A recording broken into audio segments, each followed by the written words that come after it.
Greetings, Exiles, I'm Gav. I'm still a little bit sick, but I'm on the mend, and I've been itching to talk about my builds. Welcome to my very first build overview video for Path of Exile 2. Today we'll be going over my crit Flameblast Blood Mage. Just to clarify up front, these videos won't be guides. I simply want to document my builds and decision-making process. This is my fourth build and the one that I've spent the most time refining and playing. For context on how much I've been grinding, I have almost 400 hours in the game, some of which is AFK. I have a level 90 Invoker, a level 85 Witch Hunter, and a level 88 Pathfinder so far, as well as the character that we'll be talking about today. My Blood Mage is almost level 92, and it's a self-made build that I'm pretty proud of. Both Blood Mage and Flameblast aren't what I would call meta, nearly at all, and these are the kinds of builds that I really like to explore, those outside the norm. Alright, that's enough of an intro, let's dive into the build. As you can see from the footage playing in the background, I'm clearing tier 15 surprisingly fast for a channeled ability like Flameblast. That's due to scaling AoE to near screen-wide levels, as well as a lot of cast speed, and to pack a punch, crit. I have a clearing set up for Flameblast, and then a second Flameblast for pure single target. We'll go over all of this more in depth in the skill gem section. It's basically a 1 to 2 button build during maps with a bit of setup for single target. I place down a solar orb which allows Flameblast to be cast on it, rather than casting it on yourself. It also speeds up the cast time of Flameblast significantly to reach the maximum stages even faster. The survivability of Blood Mage isn't the greatest, even with my relatively high EHP. I've found that being chain stunned or frozen before I can screen clear usually spells death, even with charms. But that happening is very few and far between, as I've skyrocketed to level 91 pretty quickly. I don't know if it's Witch specifically, or if channeling leaves you more prone to being stunned, but I never really noticed being stunned this much on any of my previous characters, and it's been really annoying trying to get over that hurdle. I'm countering stun a little bit with some points on the tree and my belt, which we'll go over in later sections of this video. I have all 3 citadels down now, and I'm gearing up a bit more and going for my 4th ascendancy before fighting the Arbiter of Ash. I'm a little over 100 splinters shy of my first Zesht run, as I haven't been prioritizing Breach a ton, but we're getting there. I'm confident once I learn the fights that this build will have no problem with Arbiter or Zesht. I managed to fit a lot of utility into the build, such as Blink and Sigil of Power on my weapon swap, as well as Ball Lightning and Lightning Warp for shocked ground on bosses and verticality traversal, as well as a lot more. All in all, it's been a fantastic off-meta mapper, and I feel that my iterations on it have it in a pretty good spot to share. I don't know if this build is particularly good in SSF, as I've personally traded for nearly all of my upgrades. And I'd say it's definitely not hardcore viable as a Blood Mage, but I'm really keen to try this same build on an Infernalist at some point. I have a few more improvements planned for it to try and take it as far as possible. And the build overall might even get buffed in the next big patch, as Blood Mage, Ignite, and Fire skills really need some love. Alright, let's take a look at the skill gems. So we can ignore Power Siphon, that's just part of my wand, I don't use that ever. Sigil of Power is actually on my weapon swap. I got a trade right in the middle of my recording. This skill in particular is really strong, as standing in it while we're spending our mana gives us nearly 60% more spell damage at the maximum stages. It is a little bit hard to stay in the Sigil of Power while you're fighting bosses and things like that, trying to avoid mechanics. But if you're able to, it's just a ton of damage. So really strong to have on a weapon swap, since I'm really not using it for anything else. In that, I just put Persistence to make it last as long as possible, and also to basically make it have no cooldown, as the duration is longer than the cooldown, so I can just place it back down if I need to. Life Remnants, that's part of Blood Mage. Honestly, I don't see any benefit to this, and this is probably why Blood Mage isn't that popular. It does grant you life when you actually critically hit, which we're doing a lot, but you have to run over the orbs, and you're spending literally as much life as you are mana when you're casting spells. So the cost is just outrageous. Hopefully this gets a buff of some sort to reduce the cost of your mana, since to me, I mean, if you're spending life, you shouldn't be spending as much mana. So there needs to be some kind of upside to this, such as life as a Blood Mage. Flameblast, this is our single target setup. So basically you just hold it down until you get 10 stages, which we get relatively quickly. With the quality that I have on it, we get 10% more cast speed, and we're scaling a ton of cast speed with this build. But you get 200% more damage per stage, up to a maximum of 10 stages. So that's quite a lot of damage if you're able to get all 10 stages, which we basically don't cast until we have 10 stages. So we always manage to get that. and it's just a ton of damage. So this is our heavy hitter. It also ignites, and we're scaling ignite a little bit on the passive tree, which we'll go over in a little bit. But overall, yeah, it's just a chunky, hard-hitting ability. You are able to move while you're casting it a little bit, but you're relatively slowed down while channeling. Linked to that, we have considered casting, which is just giving us a ton more damage. It does reduce our cast speed a little bit, but that's not a big deal, as we'll see. I've got concentrated effect on this single target flame blast here, reducing the AoE, but just providing a ton more damage as well. Fire mastery to get it up to, with my actual weapons, to get it up to level 30 here, and that's just a lot of damage with levels scaling. I've noticed that compared to melee, spell skills really feed off of skill level. And finally, we have momentum. I still need to fully test this, but basically, if we're able to move up to 2 meters, which isn't very far, we will achieve that 40% more damage. Alright, our map clear Flameblast ability, we have magnified effect attached to it, just to have crazy AoE. Arcane tempo for faster casting.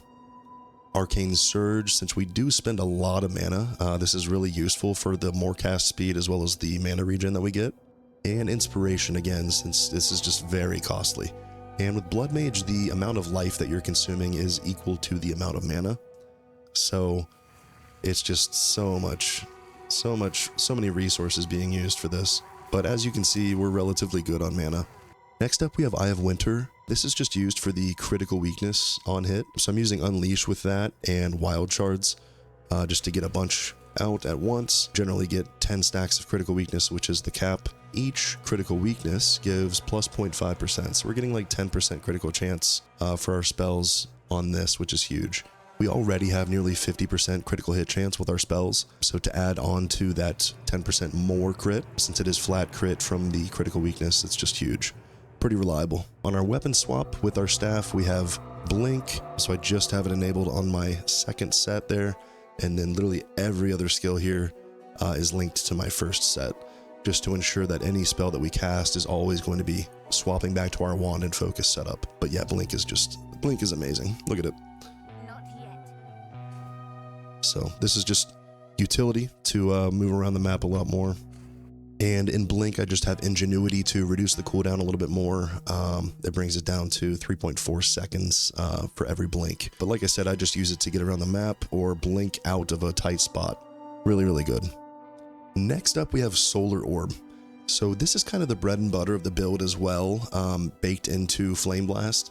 You're able to cast your Flameblast on the Solar Orb, so you can cast it remotely rather than casting it around yourself, like I normally would. But yeah, it makes it a lot safer, and it also has the benefit, I think it says, yeah, 30% more cast speed when you're targeting a Solar Orb with Flameblast, so just a ton more cast speed. Makes it really smooth for bossing and keeping at range. It also has the benefit of igniting just by pulsing. The ignite is relatively weak, but as you'll see as we get into the passive tree, we do have some scaling for ignited enemies as far as our damage goes, so just having them constantly ignited just by being near our Solar Orb, which is what we're casting on anyway, is really, really nice. And I kept this really low level since I often just move it around wherever the boss is going. So we don't want it to consume a ton of mana since we already are just by casting Flameblast. Mana is definitely a problem on this build, which I'm still aiming to solve. My mana flask helps a ton, but it's not able to carry the full weight on really long boss fights. I do eventually run out of charges, even with the regen. So not sure what I'm going to do there. Maybe get some mana cost reduction on the tree or look into some other means of mana sustain. And linked to Solar Orb, I have Fire Exposure, which basically every time it ignites, it applies fire exposure, so it's doing that constantly. Strip Away just increases that exposure even further, and we increase it a little bit on the tree as well. And I have Font of Blood in here as well to grant us some regen just by being nearby. To help with that, I'm also going to 4-link it eventually and have Font of Mana in here as well, just for some mana sustain. Next up is more utility. Lightning Warp and Ball Lightning are actually kind of a combo. So you can cast Ball Lightning, and then on top of the Ball Lightning, you can cast Lightning Warp. That way you don't need a target that's able to be called. You're just able to cast it on Ball Lightning. And I use this to get my Shocked Ground on bosses. And it also is helpful for traversing maps, just to be able to do, little little tricks like that to be able to get around the map, verticality wise. If there's like a hill and you're on the top side, you can cast your ball lightning and portal down to the lower side. Saves a lot of time in maps. Also can get you out of some sticky situations, and just having shocked ground for that extra 20% increase on shock is just really nice. Linked to that, I have Shock Siphon. This doesn't help too much, it's just beneficial occasionally for some energy shield sustain. I will occasionally use Lightning Warp to get right up on a pack by teleporting to a cold enemy and then casting my Flame Blast right on top of them. Despoiler just increases the duration of that shocked ground, which is really nice. That's pretty much what we use this skill for. And then Ball Lightning, we just have Pierce, that way it doesn't get consumed. If it does hit an enemy, it passes right through them and we're still able to teleport to it. Acceleration, just to make the Ball Lightning go a little bit faster, since it is relatively slow otherwise. And we're mainly, like I said, using it to teleport or getting that shocked ground down. And Scatter Shot just gives us more of the orbs there to be able to teleport to.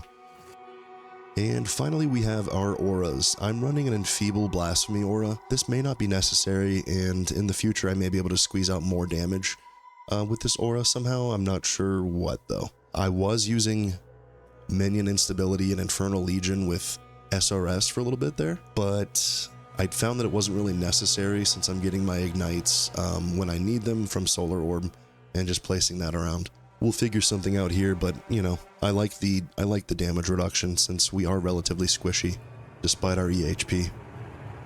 And last but certainly not least is Grim Feast. This pretty much carries our sustain during mapping.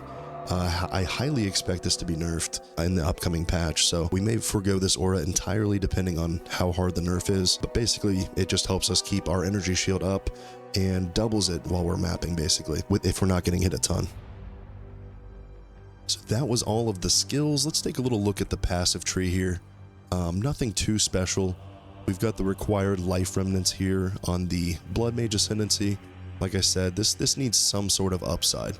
It's all downside right now, and that's part of the reason why nobody plays Blood Mage. In my opinion, if you're spending life for your spells, you shouldn't be spending mana in tandem. This should kind of solve the mana problem. But right now you're spending both equal parts mana and life, which is just insane. Next up, we've got critical damage bonus per 40 life. This also needs a buff. They nerfed this going into early access. I think it used to be like 20 or 30 life.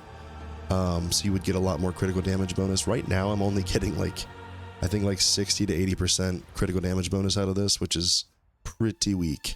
That's like 2 passive tree nodes for an ascendancy. And Sunder the Flesh here. This is the base critical chance for spells, which is really nice because fire skills have a relatively low base crit. So we're bringing that all the way up to 15%. That combined with critical weakness and everything that we have on the tree here, is just giving us that 40 to 50% crit chance on that Flame Blast, which is huge. For my 4th Ascendancy, I'm going to be going for Grasping Wounds here, just for a little bit of sustain and a little bit of damage reduction, basically. As you'll take a quarter of the damage that you take over 4 seconds rather than instantly, and we have a good amount of life regen, which we could definitely get more of. But yeah, the pathing's pretty simple. I just kind of went up from the starting area here, grabbed all the cast speed and good stuff here, mana regen. Definitely going for all of the crit that we can on the tree. This is what I mentioned here, dampening shield. This is part of the stun threshold adjustments that we're making. Since we do have primarily energy shield, we're looking to convert as much of that as possible to stun threshold because our life is only around 2500, so that's pretty low. And getting some of these nodes has helped a lot with the stun reduction. We're pathing up here to sudden escalation for more critical hit chance, getting all of the AoE that we can, just because we really enjoy that screen-wide AoE. So Royal is really good here. We get Insightfulness down here, another notable, just a bunch of energy shield, scales really well. More crit chance.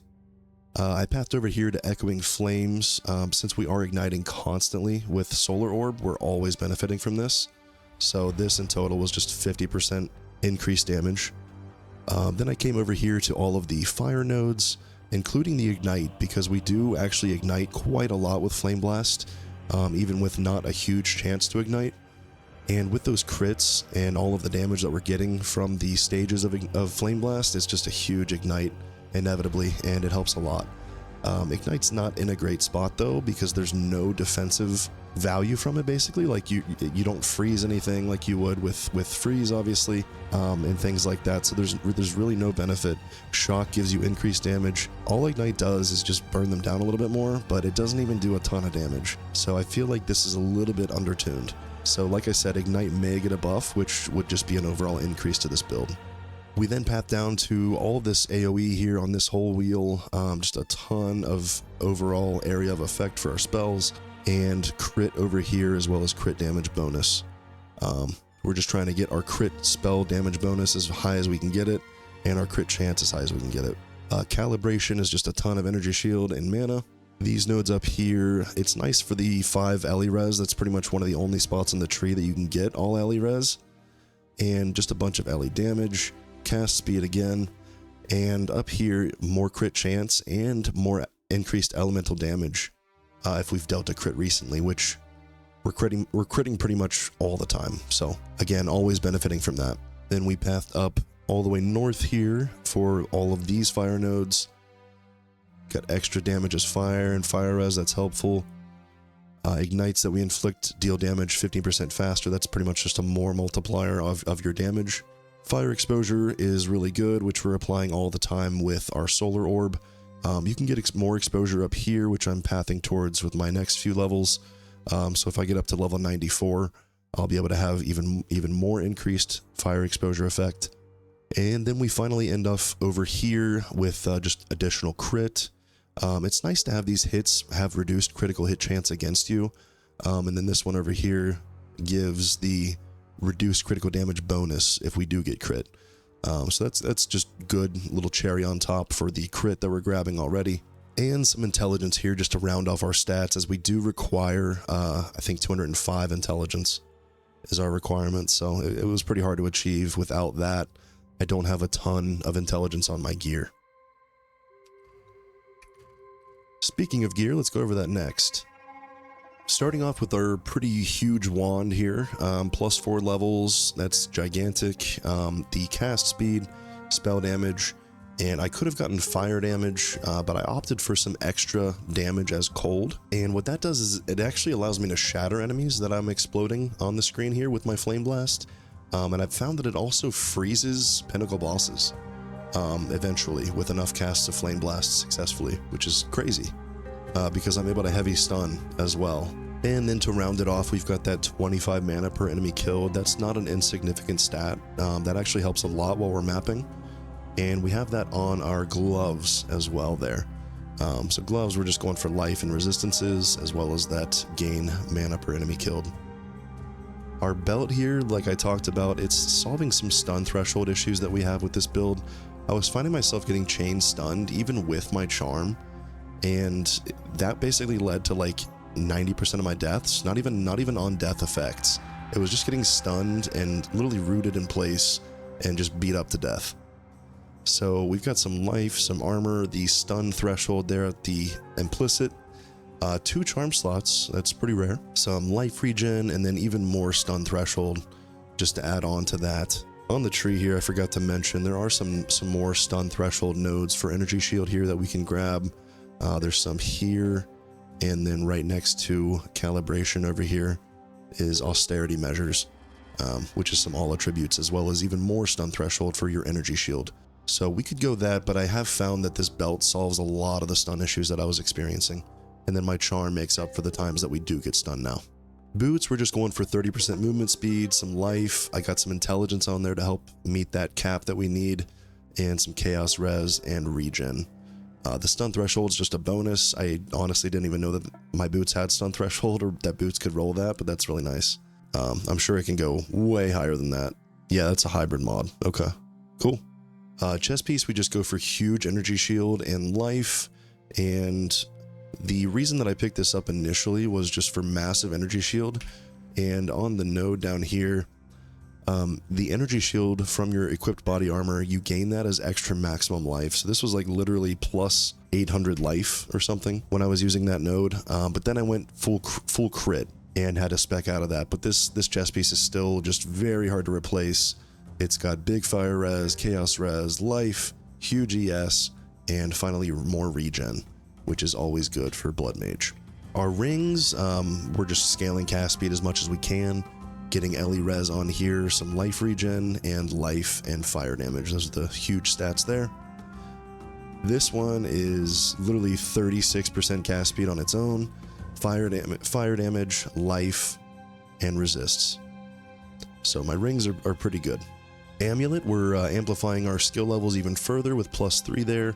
We've got some dex just so that we don't have to ever have it on the tree and we can meet all of our gem requirements there.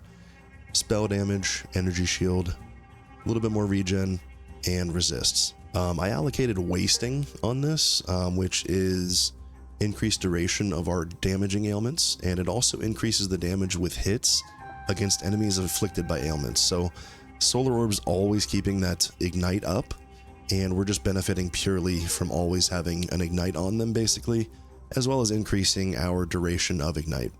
So this was a pretty good node for relatively cheap. Our helmet is actually huge for this build. I managed to get one with the regeneration of life implicit there, which is gigantic for Blood Mage. But what we're mainly looking at is this line here where you gain your maximum life as extra energy shield. So you just want to stack as much life as you can on Blood Mage, equip an Atziri's Disdain, and you've just got a ton of energy shield from that. Between this and my chest and the passive tree, that's how we're scaling all of this ES and getting that high EHP pool. And lastly, on the gear side, we have this focus here, which has actually a good amount of energy shield as well. Some spell damage, some fire damage, and most importantly, cast speed and level of skills. The fire resistance on there isn't necessary, it's just a bonus. So it just helped me not have to get more fire resist everywhere else. So this focus is pretty damn good, I would say. So with all of those levels, that brings our Flameblast up to level 30 here. Since we were able to get a level 20 gem, that's the first one that I've ever seen. We were able to get it, and I put it on my Flameblast. So you can tell how much I'm enjoying this build and how much faith I have in Flameblast.